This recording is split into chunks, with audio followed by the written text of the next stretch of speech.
નમસ્કાર મારા વાલા ગુજરાતી મિત્રો, જાગો જોગી જાગો ચેનલમાં આપનું સ્વાગત છે. તો આજે આપણે વાત કરીશું કે કબીર સાહેબની એક અવળવાણી છે કે જીવતા પરણાવી બાવા મુવા ઘેર આણી, વાણી રે વાણી મારા સતગુરુની વાણી, જીવતા પરણાવી બાવે મુવે ઘેર આણી રામ. તો આ જીવતા પરણાવી અને મુવા પછી ઘેર આણી એટલે મુવા પછી ઘરે લાવ્યા, એનો અર્થ શું થાય છે? આનો આ વાણીનો ભેદ શું છે?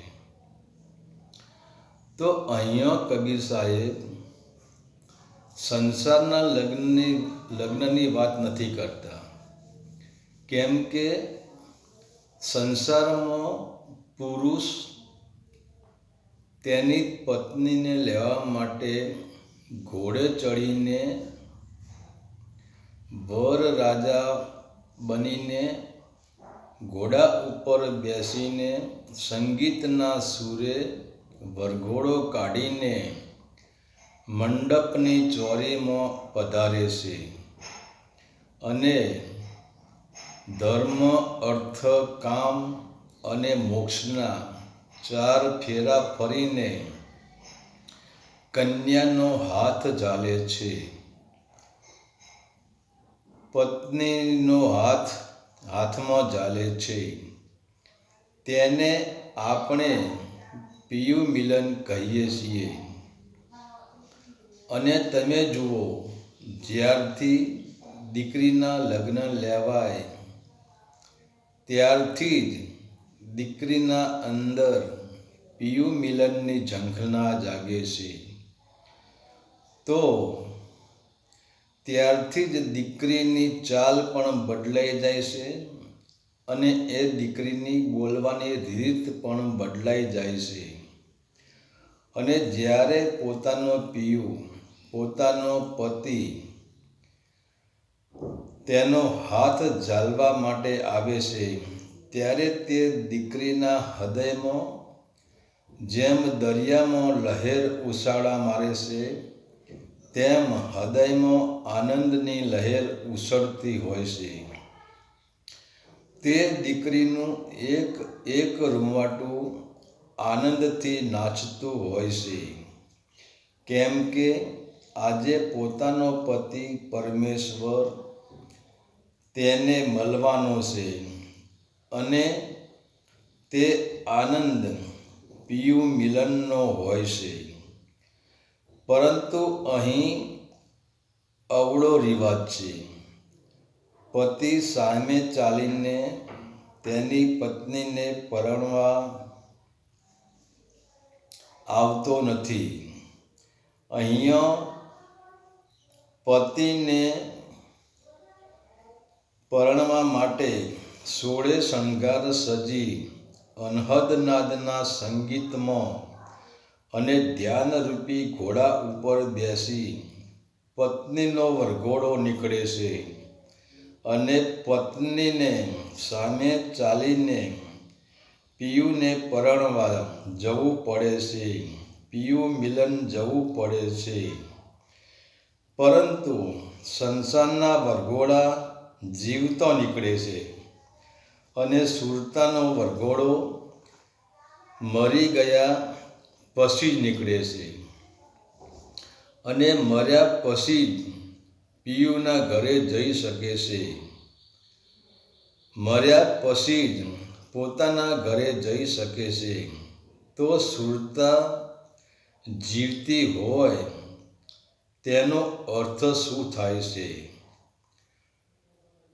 આપણી સુરતા જ્યારે સંસારના પદાર્થ તરફ વહેતી હોય અને સંસારની વાસનાઓ જેમ કે વિષય વાસના, કામ, ક્રોધ, લોભ, મોહ, અહંકારમાં સુખને ગોતતી હોય અને સંસારમાં જ વાસના રમી રહી હોય, ત્યારે સુરતાને સુરતા જીવતી હોય છે, તેને જીવતી કહેવાય છે.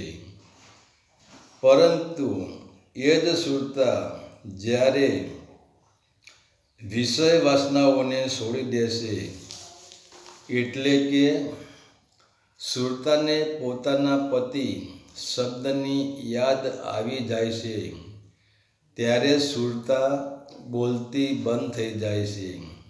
કેમ કે તેનું ધ્યાન સંસારમાંથી હટીને, શબ્દોમાંથી હટીને શબ્દ તરફ જાય છે. ત્યારે સુરતા માટે સંસાર અને સંસારની વાણી મરી જાય છે, અને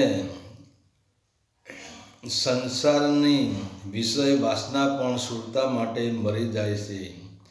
અને સુરતા જ્યાં સુધી વાસનામાં અને વાણીમાં રમતી હોય છે, ત્યારે તેને જીવતી કહેવાય છે.